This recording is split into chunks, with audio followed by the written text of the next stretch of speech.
السلام عليكم ورحمة الله وبركاته.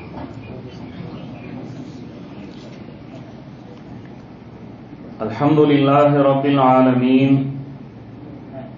والصلاة والسلام على أشرف الأنبياء وسيد المرسلين وعلى آله وصحبه ومن تبعهم بإحسان إلى يوم الدين.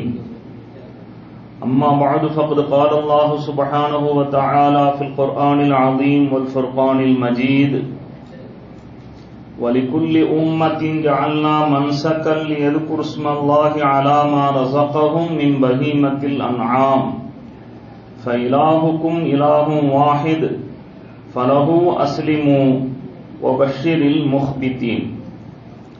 وقال رسول الله صلى الله عليه وسلم: استفرغوا ضحاياكم فإنها مطاياكم على الصراط. صدق الله مولانا العظيم وصدق رسوله النبي الكريم. اللهم ألهمنا مراشد أمورنا وأعذنا من شرور أنفسنا ومن سيئات أعمالنا. رب اشرح لي صدري ويسر لي أمري واحلل عقدة من لساني يفقهوا قولي. سبحانك لا علم لنا إلا ما علمتنا إنك أنت العليم الحكيم. எல்லா புகழும் புகழ்ச்சியும் ஏக இறைவன் அல்லாஹ் ஒருவனுக்கே சொந்தம்.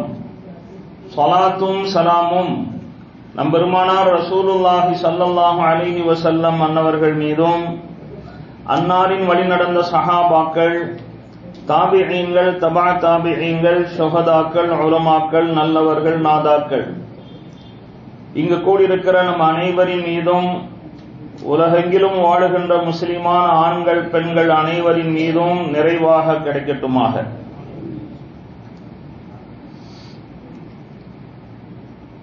சிறப்பான இந்த மசாயில் பயிலரங்கத்தின் மதிப்பிற்குரிய தலைவர் ஹசரத் பெருந்தகை அவர்களே, சிறப்பான இந்த நிகழ்வை ஏற்பாடு செய்திருக்கிற கோபி சத்தி அந்தியூர் வட்டார ஜமாத்துல் உலமா மற்றும் புளியம்பட்டியினுடைய அனைத்து மஸ்ஜிதுகளின் நிர்வாக பெருமக்களே, இதில் ஆர்வத்துடன் பங்கு கொண்டிருக்கிற ஆலிம் பெருமக்களே, அருமை சகோதரர்களே, நாம் ஒரு இனிய நிகழ்விலே பங்கு கொண்டிருக்கிறோம். அல்ஹம்துலில்லாஹ்.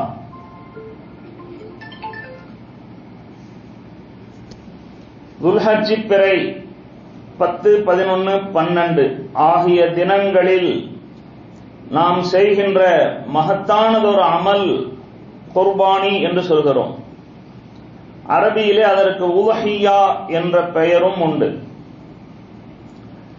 இந்த உலஹியா என்ற காரியம் எவ்வளவு சிறப்பானது என்பதை பற்றி நமக்கு முன்னால் ஹஸரத்துமார்கள் தெளிவாக எடுத்துரைத்தார்கள்.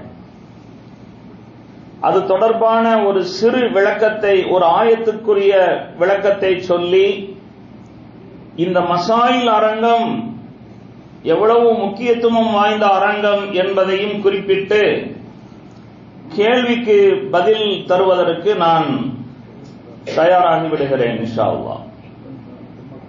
அல்லாஹு தஆலா குர்ஆன் ஷரீஃபிலே கூறுகிறான்: வலிகுல்லி உம்மத்தின் ஜஅல்னா மன்சகன். ஒவ்வொரு சமுதாயத்திற்கும் நாம் ஒரு குர்பானி முறையை ஏற்படுத்தி இருந்தோம். நாம ஆடு மாடு ஒட்டகம் அது குறிப்பிட்ட பருவத்தில் இருக்க வேண்டும், குறிப்பிட்ட நாளையில அது செய்யப்பட வேண்டும், இன்னென்ன அம்சங்களுடன் செய்ய வேண்டும் என்று நமக்கு சொல்லப்பட்டிருந்தாலும், இதற்கு முன்னால் வாழ்ந்த ஒவ்வொரு சமுதாயத்திற்கும் ஏதோ ஒரு விதத்தில் குர்பான் என்பது நடைமுறையில் இருந்து வந்திருக்கிறது என்ற செய்தியை அல்லாஹ் இதன் மூலம் சொல்லியிருக்கிறான். இது ஒரு விஷயம்.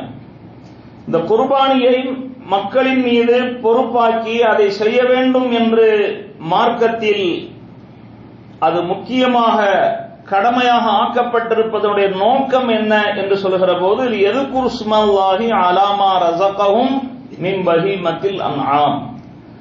அல்லாஹ் மக்களுக்கு வழங்கியிருக்கிற ஆடு மாடு ஒட்டகைகள் இவைகளை நாம் அனுபவிக்க போகிற போது அல்லாஹ்வுடைய திருநாமத்தை உச்சரிக்க வேண்டும், அதன் மூலம் அல்லாஹ் நினைவில் கொள்ளப்பட வேண்டும் என்பது நோக்கம் என்பதை இந்த வசனத்தினுடைய 2வது பகுதி நமக்கு குறிப்பிடுகிறது.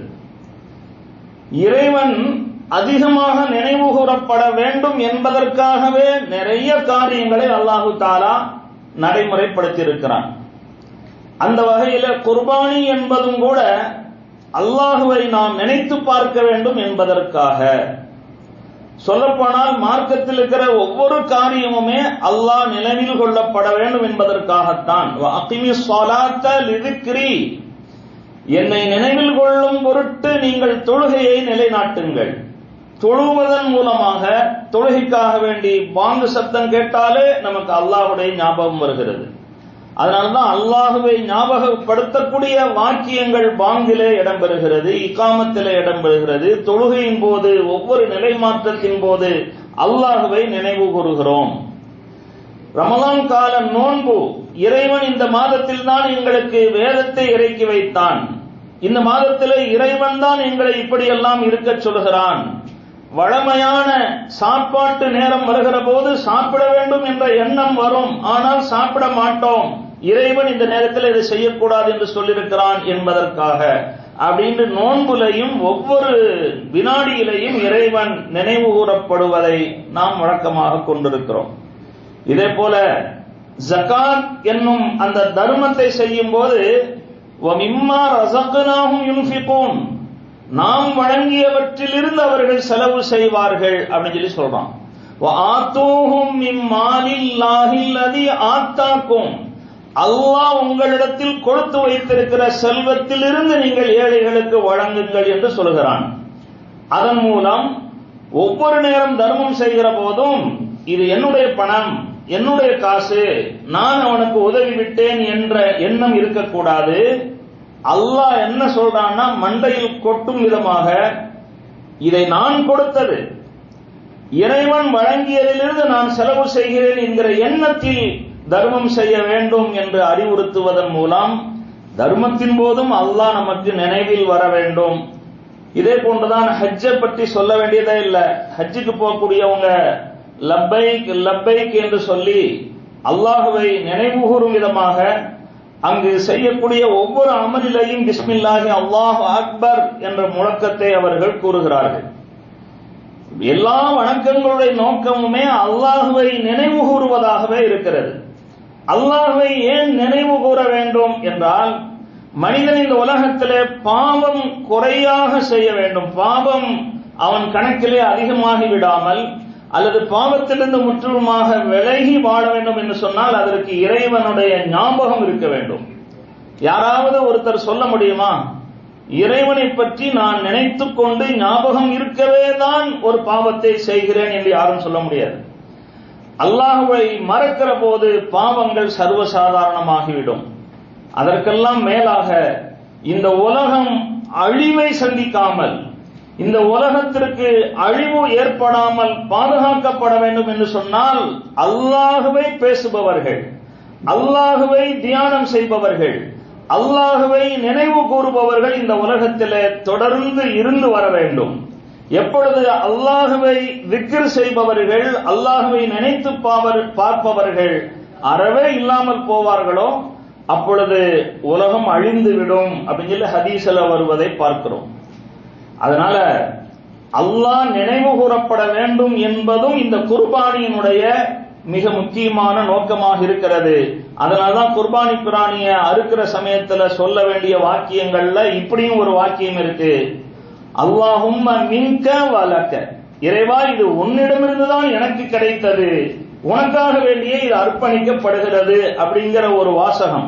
ஒரு கால அரபியிலே அந்த மாதிரி வாசகத்தை சொல்ல முடியாட்டியும் கூட நம்முடைய உணர்விலையாவது நாம் அதை கொண்டு வர வேண்டும்.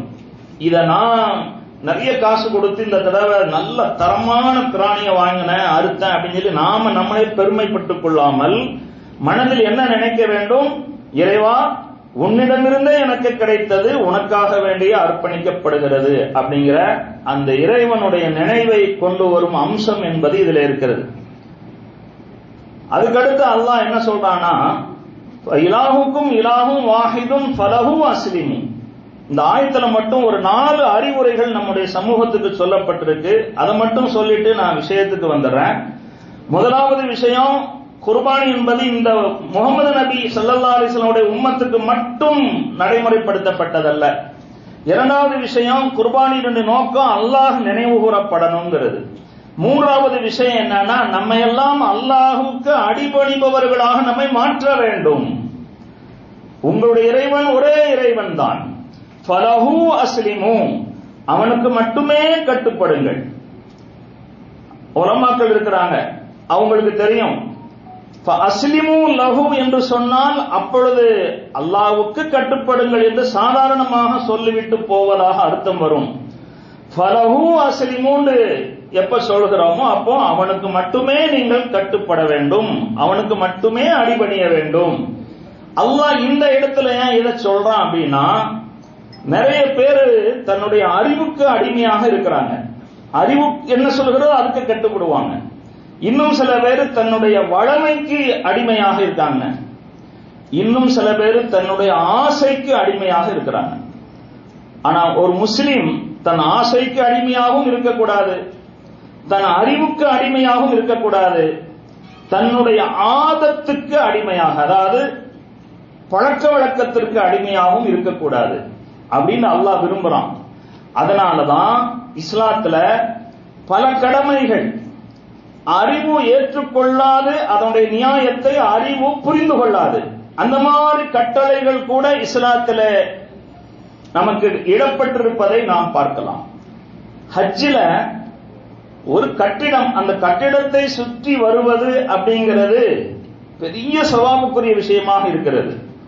சஃபா மர்வாவுக்கு இடையில அன்றைய தினம் தண்ணீரை தேடி அங்கும் இங்குமாக ஹாஜிரா அம்மையார் ஓடினாங்க. இன்னைக்கு நாம ஓடுறோம், நடக்கிறோம்.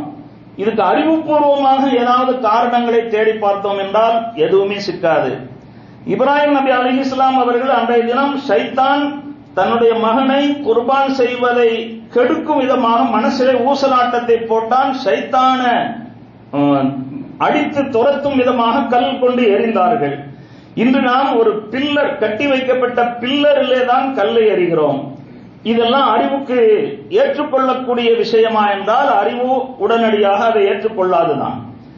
இதே மாதிரிதான் குர்பான் செய்ய நாட்டம் உள்ளவர்கள் பிறை பிறந்ததிலிருந்து அவங்க குர்பான் கொடுக்கிற வரைக்கும் நகத்தை எடுக்க வேண்டாம், ஷேவிங் பண்ண வேண்டாம், இது மாதிரியான சில கட்டுப்பாடுகள் இருக்கு.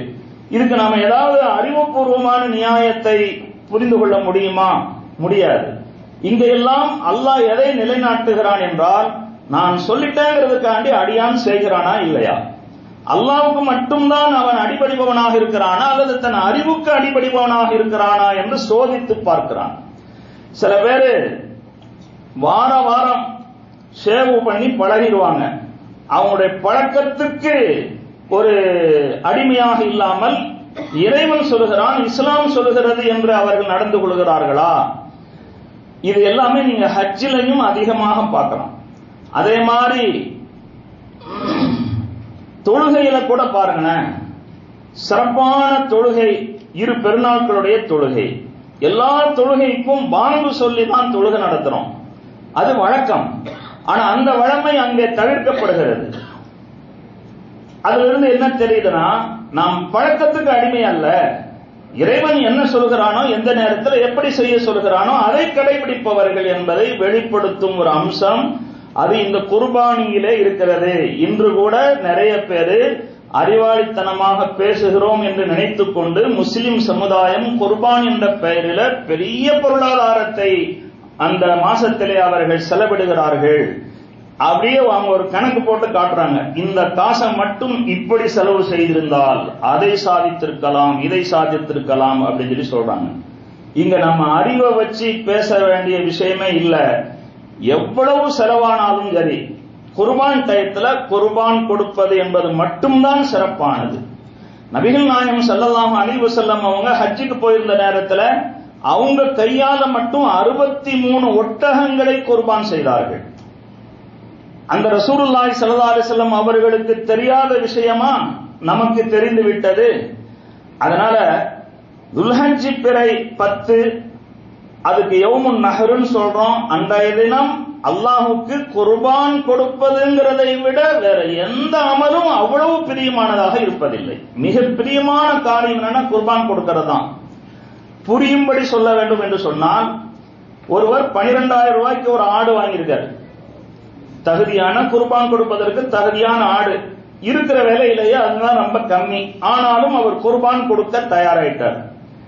இன்னொருவர் அன்றைய தினத்துல 1.5 லட்சம் ரூபாயை தர்மம் செய்கிறார். அது 15 பேரை கூப்பிட்டு ஆளுக்கு 10,000 ரூபாய் கொடுத்ததாக வச்சுக்கலாம், அல்லது ஏதோ ஒரு நிறுவனத்துக்கு மொத்தத்துக்கு அதை தர்மமாக கொடுப்பதாக கூட வச்சுக்கலாம். இந்த 1.5 லட்சம் கொடுப்பதற்கு நன்மை கிடைக்குமா அப்படின்னா கிடைக்கும், அதை யாரும் மறுப்பதற்கு இல்லை. ஆனால் இந்த குர்பானிக்காக வேண்டி செலவு செய்த 12,000 இருக்கு இல்லையா, அதுக்கு கிடைக்கிற நன்மையை விட இதுக்கு கூட கிடைச்சிருமானா கிடைக்கவே கிடைக்காது.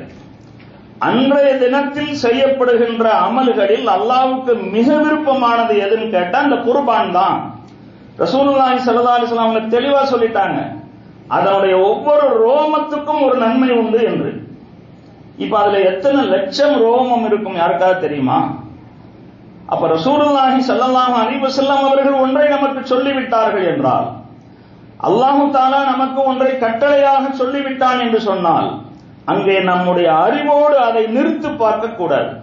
என் அறிவு அதை சரி என்று சொல்கிறதா என்று பார்க்க கூடாது. இஸ்லாத்தினுடைய ஸ்பெஷாலிட்டியே என்னன்னா, நம்முடைய அறிவையும் அல்லாஹ்வுக்கு முன்னால் சரணடைய செய்வது அப்படிங்கறதுதான். அப்போ நாம நம்முடைய பழக்கத்துக்கு அடிமை இல்லை, நாம மனதில் தோணுகின்ற ஆசைகளுக்கு அடிமை இல்லை. ஆசைக்கு எதிராகவும் நிறைய கட்டளைகள் இடப்பட்டிருக்கு. எப்பொழுதுமே நான் உடையிலே நறுமணம் பூசிக்கொள்வது என்பது எனக்கு ரொம்ப பிடிக்கும் அப்படிங்கிற ஒருத்தர் ஹஜ்ஜுக்காக வேண்டி உம்ராவுக்காக வேண்டி எஹ்ராம் கட்டி முடிச்ச பிறகு நியத் வச்ச பிறகு அந்த ஆசையை நிறைவேற்றலாமா? நிறைவேற்ற முடியாது. அப்ப நம்ம ஆசைக்கு அடிமையாகி விடக் கூடாது என்பதற்காகவே இது போன்ற சட்டங்கள் இருக்கிறது. இது மாதிரி விலாவாரியாக நிறைய பேசலாம். நம்முடைய நோக்கம் அதுவல்ல. இந்த ஆயத்துல சுட்டி காட்டப்பட்டிருக்கிற குர்பான் சம்பந்தமாக சொல்லக்கூடிய இந்த ஆயத்துல 3வது விஷயம் என்னன்னா, குர்பான் மூலமாக நம்மை முழுக்க அடிபணிகிறார்களா என்று பரிசோதித்து பார்ப்பதுதான். ஓ பஷீரில் முஹ்பித்தீன் என்று சொல்லி அல்லாஹு தஆலா முடிக்கிறான். இறைவனை அஞ்சி வாழுபவர்களுக்கு நற்செய்தி சொல்லுங்கள் அப்படின்னு இருக்கு. நாம எதை செய்தாலும் அல்லாஹுடைய பயத்தின் மிகுதியால் நாம் அதை செய்ய வேண்டும். இதைத்தான் வேறொரு இடத்துல யனாலல்லாஹ லுஹூமுஹா வலா திமாஉஹா வலாக்கின் யனாலுஹு தக்வா, நாம் குர்பானியாக கொடுக்கிற இந்த இறைச்சி அப்படியே போய் அல்லாஹ்விடத்தில் சேருவதில்லை, அதில் இருந்து வெளிப்படுகிற ரத்தம் போய் அல்லாஹ்வை சேருவதில்லை. நாம் அந்த நேரத்தில் கொண்டிருந்த அல்லாஹ்வின் மீது உண்டான பற்றுதலும் அல்லாஹ்வின் மீது நமக்கு இருக்கிற பக்தியும் பயமும் தான் அல்லாஹ்வை போய் சேருகிறது. அதற்கேற்றவாறு தான் அவன் நமக்கு கூலி வழங்குவான், நம்மை நடத்துவான். இந்த 4 விஷயங்களையும் அல்லாஹு தஆலா அந்த ஒரு வசனத்திலே சொல்லி இருக்கிறான். சொல்ல போனால் குர்பான் என்பது ஷஆயிருல் இஸ்லாம் என்று சொல்வார்கள். ஒரு இடத்துல முஸ்லிம்கள் வாழுகிறார்கள், இஸ்லாம் அங்கே தழைத்தோங்கி இருக்கிறது என்பதற்கான அடையாளங்கள் நிறைய உண்டு. பள்ளி வாயிலை பார்த்தவுடனே என்ன நினைக்கிறோம்? ஓ, இங்க முஸ்லிம்கள் இருப்பாங்களாட்டிருக்கு. ஒரு பள்ளி இல்ல, ஒரு 2-3 பள்ளியை பார்த்த உடனே என்ன நினைப்போம்? நிறைய முஸ்லிம்கள் இருப்பாங்களாட்டிருக்கு. பள்ளிவாசலே ரொம்ப பிரமாண்டமா கம்பீரமா ரொம்ப பெருசா இருக்கிறத பார்த்தா பெரிய அளவில் இங்க முஸ்லிம்கள் வாழ்வார்கள் போல் தெரிகிறது அப்படின்லாம் நினைக்கிறோம் இல்லையா? ஒரு ஊர்ல பயணமாகி கொண்டே இருக்கிற போது தாடி வைத்து தொப்பி போட்டவங்களா நிறைய பார்த்தோம்னு சொன்னா அது இஸ்லாத்திற்கு ஒரு அடையாள சின்னமாக ஆகிறது. அதுபோல இந்த குர்பான் என்பதும் ஷஆயிருல் இஸ்லாம் என்று இஸ்லாம் நமக்கு அதை அறிமுகப்படுத்தி இருக்கிறது. அல்லாஹ் குர்ஆன் ஷரீஃப்ல அல்லாஹுடைய அடையாள சின்னங்களை, இஸ்லாத்தினுடைய தனிப்பெரும் அடையாளமாக இருக்கக்கூடியவைகளை யார் மதிப்பார்களோ, அதற்கு உரிய கண்ணியத்தை தருவார்களோ, அது அவர்களுடைய இறையச்சத்தின் வெளிப்பாடு என்று அல்லாஹ் சொல்கிறான். وَمَن يُعَظِّمْ شَعَائِرَ اللَّهِ فَإِنَّهَا مِن تَقْوَى الْقُلُوبِ. நபிகள் நாயகம் ஸல்லல்லாஹு அலைஹி வஸல்லம் அங்க ஒரு ஹதீஸ்ல சொல்வாங்க, இஸ்தஃப்ரிஹு வஹாயாக்கும், உங்களுடைய குர்பானி பிராணிகளை தரமானதுதானா என்று தேடி தேடி அதை நீங்கள் வாங்குங்கள்.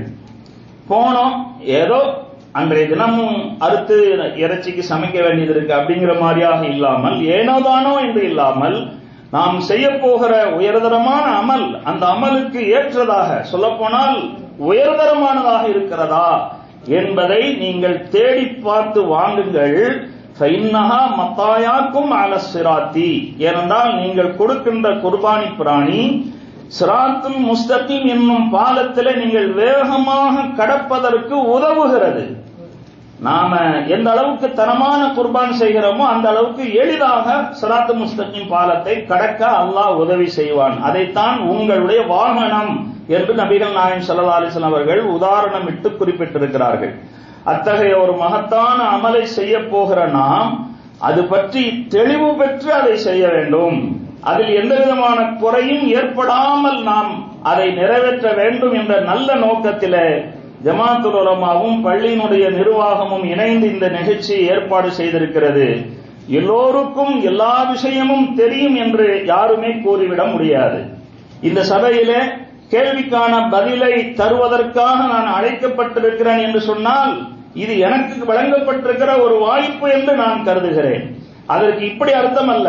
இங்க இருக்கக்கூடிய ஆலிம் பெருமக்களில் என்னை விட சிறப்பான பதில் விளக்கத்தை தரக்கூடிய பெருமக்கள் இருக்கத்தான் செய்கிறார்கள். எல்லோருக்கும் எல்லா விஷயமும் தெரிந்து விடுவதில்லை. இஸ்லாத்திலே தெரியாத விஷயத்தை தெரிந்தவர்களிடம் கேட்டு தெளிவடைந்து கொள்வது என்பது வலியுறுத்தப்பட்ட விஷயமாக இருக்கிறது. நபிகள் நாயகம் ஸல்லல்லாஹு அலைஹி வஸல்லம் அவங்க காலத்துல சஹாபாக்களுடைய ஒரு குழு பயணம் போனாங்க.